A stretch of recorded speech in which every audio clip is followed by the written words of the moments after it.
Hello दोस्तों, मैं बुलू रंजन स्वागत करता हूं मेरा यूट्यूब चैनल यांत्रिक बुलू पर। आज हम हाजिर है एक नया टॉपिक के साथ जिसका नाम है स्क्राइबर। स्क्राइबर का तहत हम लाइन खींच सकते हैं और मार्किंग कर सकते हैं कोई भी वर्क पीस में, और सीट मेटल काम में भी इसका प्रयोग होता है। आइए स्क्राइबर के बारे में कुछ डिटेल्स में स्टडी करते हैं। वीडियो का अंदर जाने से पहले मैं आपको समझाता हूँ कि कहाँ और कैसे स्क्राइबर का प्रयोग होता है। सपोज हमको एक फिनिश्ड प्रोडक्ट को निकालना है, उसको पहले मार्किंग करना है कितना डायमेंशन में किसी टाइप का उसका शेप होना है, सब मार्किंग करना पड़ेगा। तो वही मार्किंग स्क्राइबर का द्वारा किया जाता है। जैसे हमारा पेपर पेन का प्रयोग किया जाता है कुछ डायमेंशन को बनाने के लिए, ऐसे ही वर्कपीस का ऊपर में स्क्राइबर का प्रयोग होता है। स्क्राइबर एक टाइप का पेन है। स्क्राइबर को जब वर्कपीस लेते हैं उसमें दो टाइप का वर्क, एक कोटेड टाइप का होता है, एक नॉन कोटेड होता है।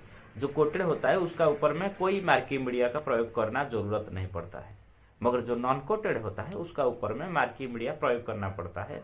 जैसे मार्किंग मीडिया जैसे प्रूसियन ब्लू हो गया, उसको मार्किंग मीडिया को पहले प्रयोग किया जाता है, उसका ऊपर में लाइन या डायमेंशन खींचा जाता है स्क्राइबर का through.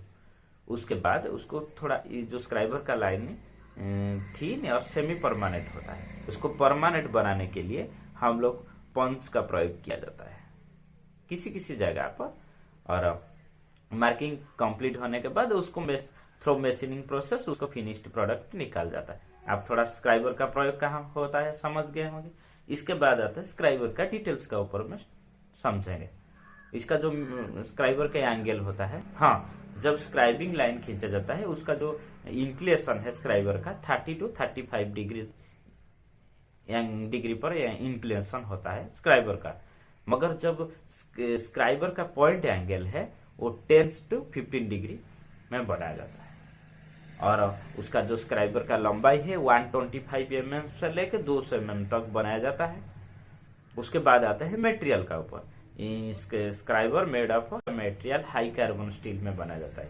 It's made of high carbon steel.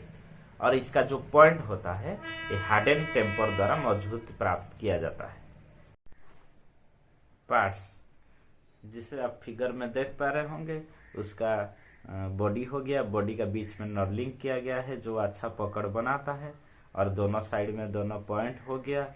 और जो पॉकेट स्क्राइबर होता है उसमें एक चौक प्रोवाइड किया जाता है जो जिसको घुमाने से, इस फिगर में नहीं है मगर जो पॉकेट स्क्राइबर आप पढ़ेंगे तब उसमें मैं फिगर प्रोवाइड कर देगा, उसमें आप देख सकते हैं। एक चौक प्रोवाइड किया जाता है जिसको घुमाने से उसका टिप या पॉइंट आगे पीछे होता है। पार्ट्स के बाद आते हैं टाइप्स के बारे में। टाइप्स कितना प्रकार का होता है, जैसे पहले हो गया स्ट्रेट या plain scriber, bent scriber, offset scriber, और एक पॉकेट स्क्राइबर।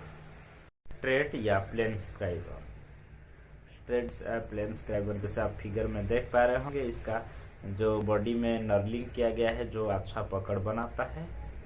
और इसका जो नॉर्मल लाइन खींचने में और छोटा छोटा जो मार्किंग करने में इसका प्रयोग होता है, बाई हैंड इसको प्रयोग किया जाता है।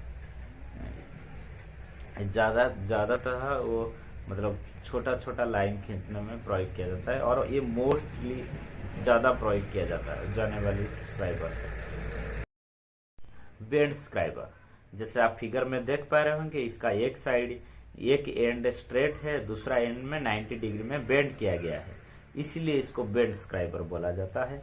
जो स्ट्रेट स्क्राइबर जहां प्रयोग नहीं हो सकता है ये स्क्राइबर वहां प्रयोग हो सकता है। जैसे एग्जाम्पल तरह जैसे देखेंगे, एक सपोज एक सिलिंड्रिकली जॉब, उसका हॉलो सिलिंड्रिकली जॉब, उसका इनसाइड में मार्किंग करना है, तो स्ट्रेट स्क्राइबर वहां हम लोग घुसा के मार्किंग नहीं कर सकते, तो ये बेंड स्क्राइबर को घुसा के वहां मार्किंग कर सकते हैं। और इसका जो सपोज लेद मशीन में एक सिलिंड्रिकली जॉब को सेट कर दिया गया है, उसका सिलिंड्रिकली सेट परफेक्टली सेट हुआ कि नहीं उसको चेक करने के लिए इसको सरफेस ग्रेज में डाल के बेंड स्क्राइबर को चेक भी कर सकते हैं। ऑफसेट स्क्राइबर जैसे आप फिगर में देख पा रहे होंगे, ऑफसेट स्क्राइबर थोड़ा डिफरेंट लगता है। ऑफसेट स्क्राइबर इसको हाइट गेज में डाल के कोई लाइन खींचा जाता है और नहीं तो कोई हाइट भी मेजरमेंट कर सकते हैं। ये परफेक्ट होता है, इसे डाल के परफेक्टली लाइन खींचते हैं। हाइट गेज को सरफेस प्लेट का ऊपर में रख के उसका जॉब को परफेक्ट हाइट पर मेजरिंग कर सकते हैं, नहीं तो लाइन भी खींच भी सकते हैं। इसके बाद आते हैं पॉकेट स्क्राइबर। पॉकेट स्क्राइबर जो है आप फिगर में देख पा रहे होंगे, ये जैसे हमारा प्लेन या स्ट्रेट स्क्राइबर ऐसा ही है। इसका एडिशन में, प्लेन स्क्राइबर का एडिशन में इसमें चौक प्रोवाइड किया जाता है। उसका टिप पर देखेंगे चौक प्रोवाइड किया गया है, उसको हम घुमा के चौक को, टिप को आगे अंदर या बाहर कर सकते हैं। ये देखने में पेन जैसे लगता है। इसका कैप भी है, पॉकेट में डाल के रख सकते हैं। इसके बाद आते हैं angle of scribing. Angle of scribing समझने पहले हम लोग जानेंगे स्क्राइबिंग क्या है। स्क्राइबर तहत जो लाइन खींचा जाता है उसको स्क्राइबिंग लाइन बोला जाता है, स्क्राइबिंग बोला जाता है। वो कितना एंगल में खींचा जाता है उसको एंगल ऑफ स्क्राइबिंग बोला जाता है। ये 30 से 35 डिग्री तक एंगल ऑफ स्क्राइबिंग लाइन होता है, एंगल ऑफ स्क्राइबिंग होता है। क्या क्या इसका क्या सेफ्टी है। ये जो स्क्राइबर का जो पॉइंट है शार्प होता है। जब इसका यूज में नहीं होता है उसका टिप में कैप या कॉर्क डाल के रखना पड़ता है। इसको केयरफुली हैंडल करना पड़ता है। आज का टॉपिक आपको कैसा लगा कमेंट करके जरूर बताइए, और हमारा चैनल यांत्रिक बुल को आप सब्सक्राइब नहीं किए तो जरूर सब्सक्राइब कीजिए। फिर मिलते हैं और एक नया टॉपिक नए जोश के साथ। तब तक के लिए बाय बाय, टाटा, नमस्ते।